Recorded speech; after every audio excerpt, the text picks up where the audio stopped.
Hi everyone and welcome to my channel. I'm Raina, and if you have been here before, welcome back. Today I'm going to share with you guys 5 tips that I felt were extremely helpful on my educational journey as I obtained my college degree as a single parent. Okay guys, so my first tip is going to be to find the right college or university for you. When it comes to colleges and universities, there's definitely not a one-size-fits-all, so you want to explore all of your options. I, for one, opted to begin my educational journey on a community college. I attended community college to get my associate's degree, and I chose it for various reasons.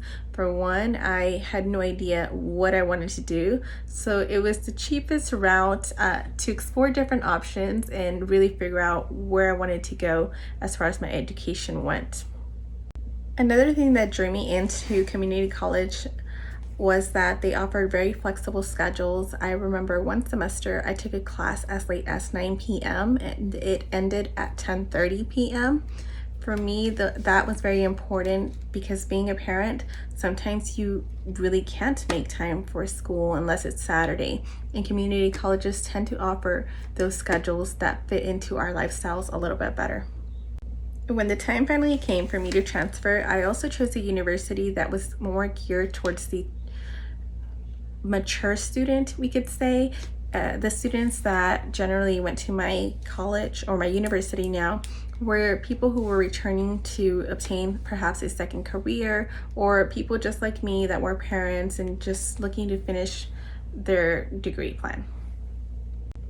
The university also offered flexible hours and a lot of online courses.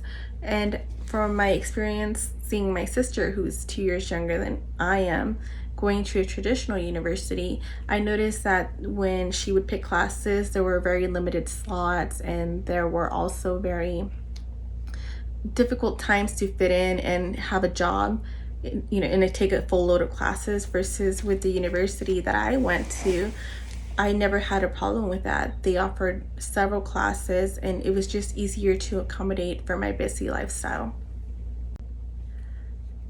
Attending the university that I did was also really great for me because I felt like I had a lot in common with the student body there. A lot of them, like I said, were parents as well, or people who were obtaining a degree later on in life. I also felt that it was a really important aspect that a lot of the professors there had that understanding that we had really demanding lives outside of school. So they were very flexible in terms of if you ever needed an extension, or giving you plenty of time and not just pop quiz tomorrow type thing, because they understand that the people who are there are already living full lives outside of the classroom. If you're listening and you're considering a traditional university, please don't be discouraged. I don't want to discourage anyone. I am talking solely on my experience and my personal needs. Everyone has different needs and has to find the right fit for them. Okay, so my tip number 2 is going to be to not be afraid to seek help. And what I mean by that, I mean any kind of help that you can get. As a single parent, there are many resources that you might qualify for. For starters, if you are not one of those lucky few that is able to just pay for your college on your own, or has someone who is going to pay for your college, then you're going to have to figure out where you're going to get the money from to finance your education. One of the easiest ways to do it here in the United States is to fill out the FAFSA and see what you qualify for. You might be surprised that as a single parent, you can qualify for grants, you can qualify for low interest loans, and you can even qualify for some scholarships. So definitely look into any possible way to get free money to pay for your college. Also, make sure that you check out the local programs that might be offered within your county or your state. I, for one, took advantage of the NCI program, which provides a discounted rate daycare for your children based on your income. I used the program for 2 years while my children went to daycare. I went to school and it was affordable because it was based on what I made. There are also other types of benefits that you might qualify for depending on your financial situation. You can get assistance to purchase food and healthcare for your children. I know that sometimes it's very difficult to go and apply for these programs because there's so many stereotypes and stigmas associated with them, but I want to say that there is absolutely no shame. You're doing something to better your life. So I, for one, when I needed it, I got it. I since then have finished my career, and I now contribute and pay taxes and do all the good stuff. That is what this program is all about. If you're struggling, use it, and when you're good, you contribute to it. Another way to seek help is to keep your professors in the loop. It never fails that your child was teething all week and you had 3 papers due at the end of the week, right? So please seek help from your professors. Let them know what's going on. Keep them in the loop. 9 times out of 10, if you approach them, they will be sympathetic to your situation and they will likely extend the deadline or give you extra credit somewhere else. The worst thing you can do is suffer on your own and not tell anyone why you didn't turn that paper in, because then the professors just really think you don't care. They don't know what goes on outside of the classroom. So it's up to you to advocate for yourself and try and find that help that you so desperately need. If you have family or close friends that are able and willing to help you out with your children, ask them for help. Don't be embarrassed to admit that you need help. I can't count the number of times that I was at home taking an online test and then my son wants help in the potty or something of that nature, and it's a timed 2-hour test. So if you have anyone who is willing to do this, take advantage of it. Okay, so my tip number 3, find a good job while you are in college. Of course, everyone's situation is different. Some people don't need to work while they're in college, and some people opt not to work during college. I personally worked the whole time while I was in college, but I had an amazing job that was extremely flexible. Every semester when I needed to change my schedule, they were willing to work with me. The pay was pretty good, and then also it was something that I enjoyed, so I liked going to work. I liked the people that I work with, and it was also the kind of place that on my lunch break I had a place where I could do homework.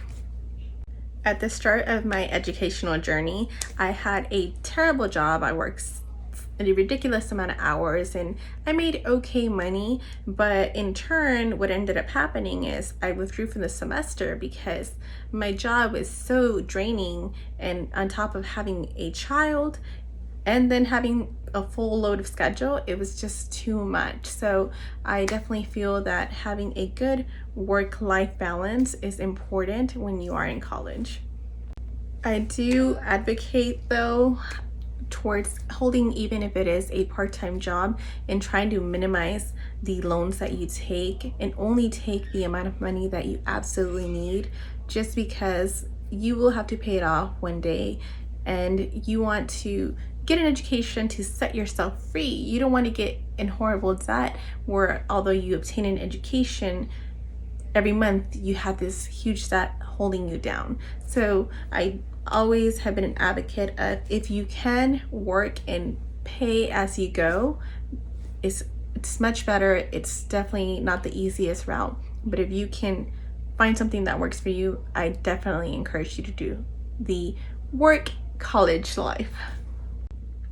Okay guys, and my tip number 4 is don't compare your journey to others. This was perhaps one of the most difficult lessons that I myself had to learn. I was a teenage mother, so I didn't even start college till I already had a child, and at the age of 18, I was working full-time, going to school, taking care of a baby, and it was very difficult for me to see people who were in my age group who were out partying and living the traditional college life, and I was over here struggling. They were earning their bachelor's degree at the age of 22 or 23, and meanwhile I was still over here trying to get an associate's degree at community college. I really had to reevaluate my life and realize that I gained absolutely nothing by comparing my journey to others, because everyone has to pick their own path and everyone is facing their own personal struggles. The only person that I can take care of is myself, and I have to also acknowledge and respect myself for all the work that I have done and all the things that I have accomplished. Maybe I haven't gotten to where I want to be, but I make movements every day to get to where I want to go. Your journey is beautiful and unique, and it cannot be compared to anyone else's. And my fifth and final tip is to surround yourself with positive people. Along the way, unfortunately, there will be a lot of people who are very opinionated at the things that you should or shouldn't be doing as a single parent. Please do yourself a favor and do not let those people into your life. Like I mentioned previously, I was a very young mom, and people give you unsolicited advice all of the time and give you their criticism and their opinions on everything they think you need to be doing.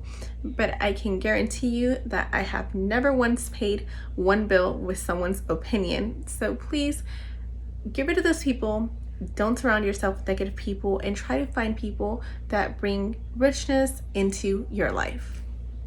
Make friends along the way, and make sure that you always take the time to invest a little bit into a friendship with your classmates, especially the person that sits next to you. You'll be surprised to find how little hellos here and there go a long way, especially on days when your child is sick and perhaps you couldn't make it to class. They will be much more likely to share notes with you if that's not the first time you're approaching them and talking to them all year, right? Additionally, as you advance in your education, you find that you see the same people over and over in some of your classes. That's because more than likely you guys are sharing the same major.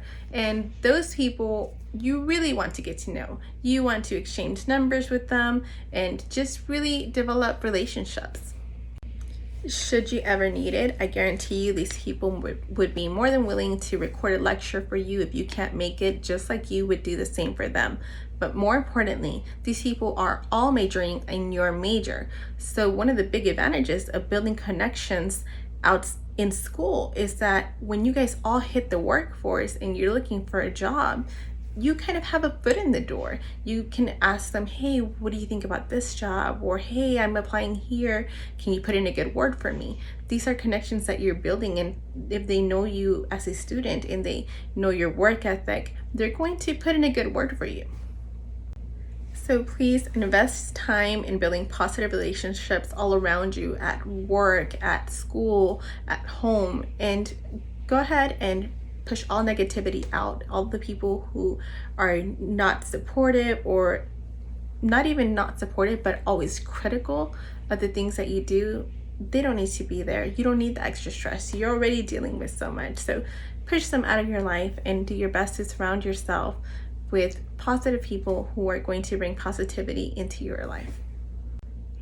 Well guys, that's the end of this video, and thank you for watching. I hope that at least one of the tips that I provided you with today is something that you can apply into your own life, and remember, you got this.